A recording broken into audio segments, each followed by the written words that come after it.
Hi everyone, this is Stan. First of all, I would like to thank all the new patrons that joined my Patreon squad last week.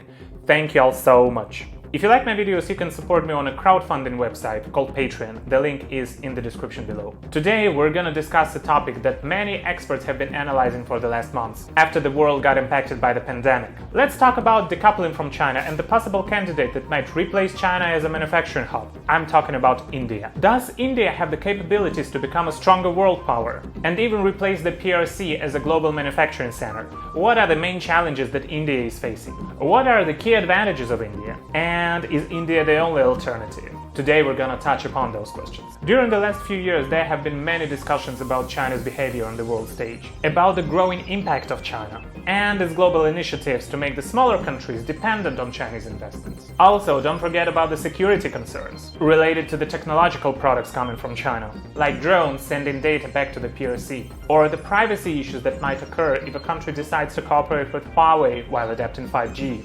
Chinese government never acted as a trustworthy partner on the world stage, simply exploiting the international organizations. Trade war between the US and China also had an impact on the world businesses that want to decouple from China and diversify their supply chain. And let's not forget about the global pandemic.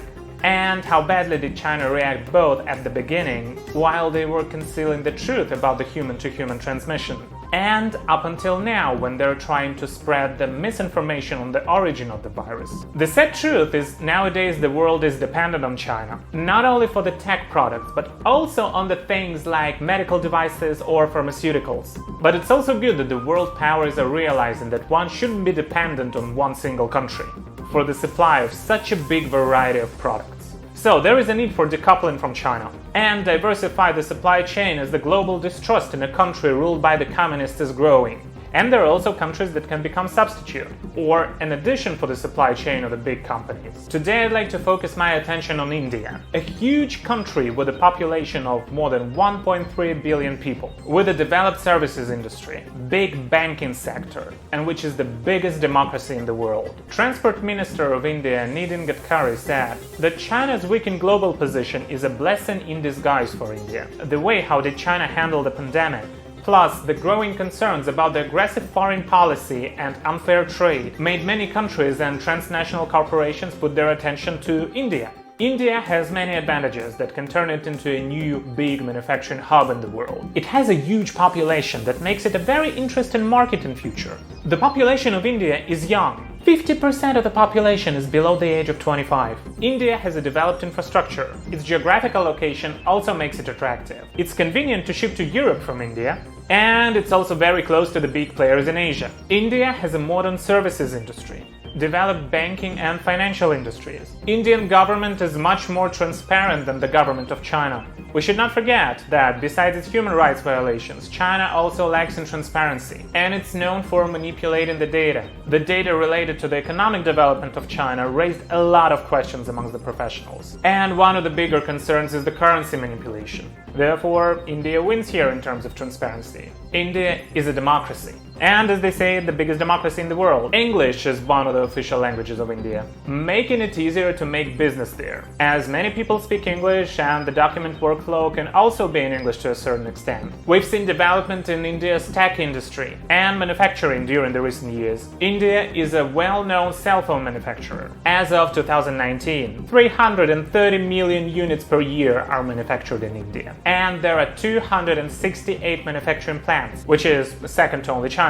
And companies like Apple are planning large-scale investments in cell phone manufacturing sector of India. Pharma industry would also benefit from moving some of the production capacities to India. It's crucial to diversify the supply chain and avoid the dependence on one single country, especially if that country is a non-transparent dictatorship. Still, even though India has many advantages, it also has challenges on its way to become the new manufacturing hub of the world. Technological development started in India a decade later than in China. Therefore, there is still a gap in the industry, and India will have to catch up, there should be policy correction measures to make India a more attractive country for investments. Indian bureaucracy needs to become more effective. There is a need for reforms, and there is a need to make the processes smoother. Even though India has a developed infrastructure, there is still a need for an upgrade. And here India can use the examples of other Asian countries, like Japan and Taiwan. The network of high-speed trains can ease the delivery of the components between the different states of India. There is a lack of coordination between the state and local governments. India will also have to work out the right business atmosphere to attract the entrepreneurs. As we see, there are still many things to do, but India is already an attractive place for future investments. Still, it's not possible to fully replace China overnight. It will take a long time to build such an attractive environment for the investors.